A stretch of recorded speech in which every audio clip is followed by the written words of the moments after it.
Sveiki, šiame video parodysime, kaip užsiregistruoti į interviu su kalbos mokytoju.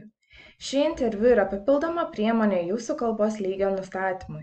Jos metu bendrausite su mokytoju angliškai ir būsite paprašytas atsakyti į keletą klausimų apie save.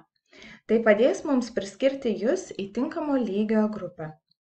Kartu su nuoroda į šį vaizdo įrašą turėjote gauti ir kvietimą užsiregistruoti į interviu. Paspauskite ant nuorodos esančios elektroninėme laiške.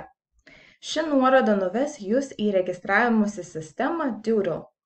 Jei naudojatės kompiuteriu, visi galimi laikai matomi lentelės viršuje, štai čia.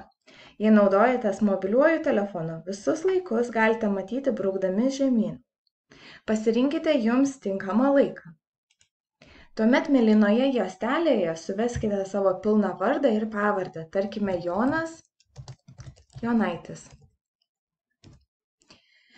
Jei mėlynos juostelės nematote, paspauskite pliuso ženklą ir tuomet mėlyna juostelė turėtų atsirasti. Jei sistema neleidžia jums pasirinkti norimo laiko, vadinasi, jį pasirinko kitas dalyvis.